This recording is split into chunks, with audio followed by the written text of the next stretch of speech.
என்ன பவானி? ஐயோ, என்ன நீ ஒரேடி அங்கே இருந்துட்டல, எங்களெல்லாம் பார்க்கணும் போலவே தோணல. அப்படி இல்ல பவானி, என் மனசு இங்கதான் இருந்தது. நீ என்ன பண்ற, தனு விஜய் என்ன பண்றா, அப்பா என்ன பண்றாங்க, என் மனசு கடந்து அடிச்சுக்கிட்டே இருந்தது. அப்படி இருந்தும் அங்கே இருந்துட்ட. அப்படியே நினைச்ச உடனே கிளம்பி வந்துட முடியுமா? சரோ, தனு, சரோ, நல்லா இருக்கேன். நீ எப்படி இருக்க? நான் நல்லா இருக்கேன். அப்பா மெட்ராஸ்ல இருந்து நானும் தானே வந்தேன். ஒரு ஜீவனாவது வான்னு கூப்பிட்டீங்களா? ஏய், நீ இங்க இருந்து தானே போன. இங்க இருந்து போனாலும் எல்லாரும் சரோக்கு ஆயிட முடியுமா? சரி சரி வா.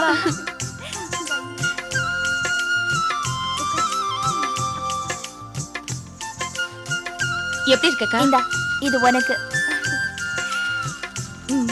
Thank you.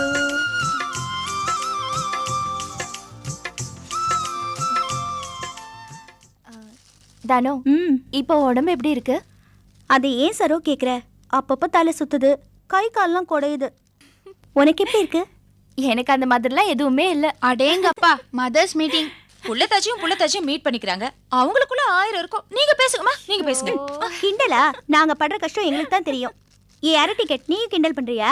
நான் ஒன்னும் அரை டிக்கெட்ல, நான் 2 குழந்தைகளுக்கு சித்தி. ஞாபகம் இருக்கட்டும்.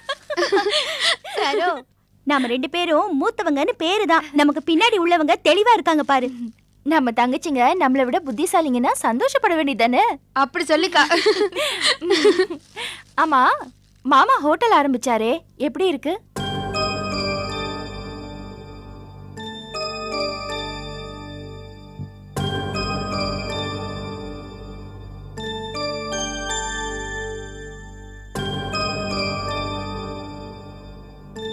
என்ன அமைதியா இருக்கீங்க? மாமா எங்க?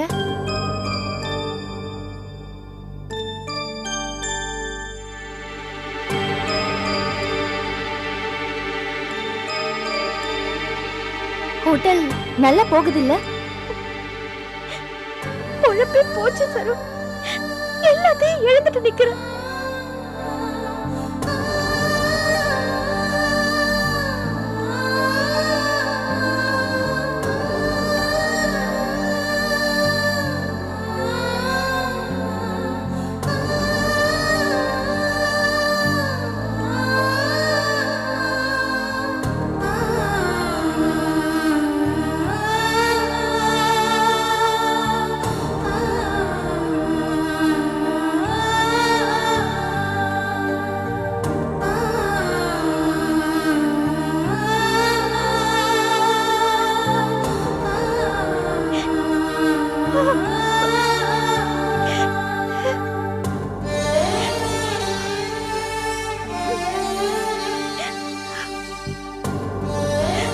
மனுஷன் உயிரே விடுற அளவுக்கு போயிட்டாரு.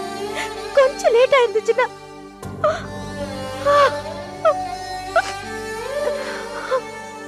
எல்லாமே போச்சு சரோ, எல்லாம் போச்சு.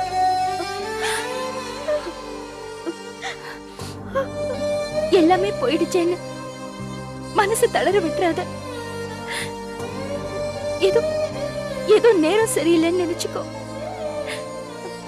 நீ கவலைப்படாத, நம்பிக்கையோட இரு. எப்படி சரோ நம்பிக்கையோட இருக்கு சொல்றேன்? நான் மனசு உடைஞ்சு போயிட்டேன். வேற என்ன பண்றதுன்னு எனக்கு தெரியல.